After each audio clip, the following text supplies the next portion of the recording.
Assalamualaikum warahmatullahi wabarakatuh. Halo, perkenalkan teman-teman, saya Dwi Kurnia Astuti, mahasiswa Prodi Manajemen dari Universitas Siber Asia yang saat ini masih aktif menjalankan perkuliahan. Nah, pada kesempatan kali ini saya akan mengajak teman-teman semua untuk berdiskusi tentang bisnis intelijen. Nah, apa sih yang dimaksud bisnis intelijen? Jadi, bisnis intelijen adalah suatu proses untuk mengumpulkan, mengolah, dan menganalisis data serta menyajikan data untuk dijadikan informasi yang dapat digunakan untuk pengambilan keputusan yang lebih baik. Lalu, bagaimana proses bisnis intelijen bekerja? Secara sederhana, terdapat 4 tahapan utama dari bisnis intelijen, yaitu yang pertama, pengumpulan data. Data diperoleh dari berbagai sumber informasi seperti transaksi, survei, aplikasi, media sosial, dan berbagai sumber informasi lainnya. Lalu yang kedua yaitu pengolahan data. Data yang diperoleh disusun agar mudah untuk dianalisis. Selanjutnya yang ketiga yaitu analisis data. Pada tahapan ini, data dipelajari untuk menemukan pola, tren, atau informasi penting yang dapat digunakan sebagai dasar pengambilan keputusan. Selanjutnya tahapan yang terakhir yaitu tahapan keempat adalah penyajian informasi. Data yang telah dianalisis ditampilkan dalam bentuk laporan, grafik, dashboard, atau visualisasi yang mudah dipahami oleh pengambil keputusan. Melalui proses tersebut, organisasi dapat memperoleh manfaat yang lebih besar dengan pengambilan keputusan yang cepat, tepat, dan akurat, serta efisiensi kerja meningkat dan risiko kesalahan berkurang, serta peluang untuk meningkatkan kualitas pelayanan dan keuntungan menjadi lebih besar. Nah, contohnya apa sih bisnis intelijen di kehidupan sehari-hari?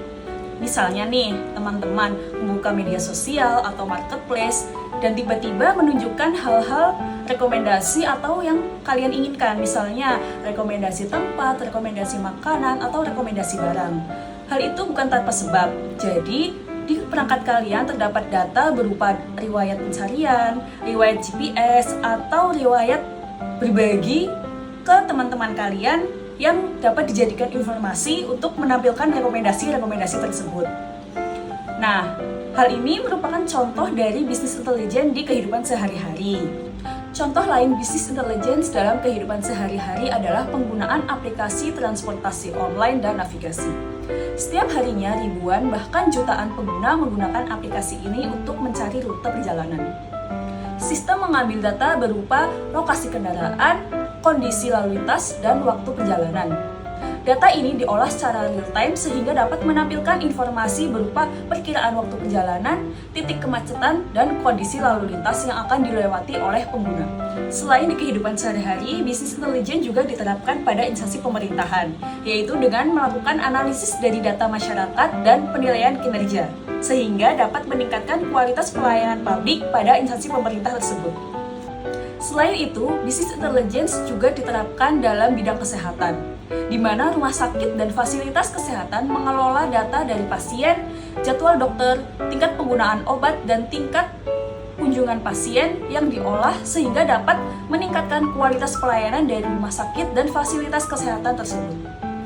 Dari beberapa contoh yang diberikan, dapat ditarik kesimpulan bahwa manfaat dari bisnis intelijen yaitu yang pertama dapat mengambil keputusan secara cepat, tepat, dan akurat. Yang kedua, meningkatkan keuntungan bisnis. Yang ketiga, meningkatkan produktivitas dan efisiensi bekerja. Dan yang keempat, yaitu memahami perilaku pelanggan. Di balik kemudahan yang kita dapatkan, kita juga harus tetap waspada untuk menjaga data pribadi kita.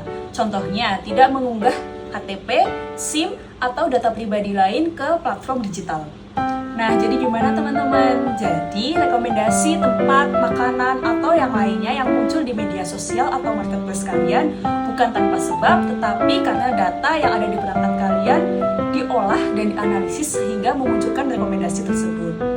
Dan dapat dikatakan bahwa data tidak hanya berupa angka, tetapi sebuah sumber informasi yang dapat berpengaruh pada pengambilan keputusan untuk menjadi yang lebih baik. Jadi, bisnis intelijen tidak hanya bermanfaat bagi instansi besar atau organisasi besar, tetapi pada kehidupan sehari-hari juga.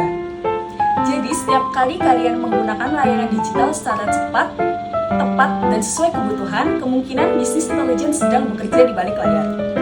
Nah, semoga penjelasan yang saya berikan dapat membantu ya. Apabila ada kesalahan, saya mohon maaf. Terima kasih. Wassalamualaikum warahmatullahi wabarakatuh. Sampai berjumpa di lain kesempatan.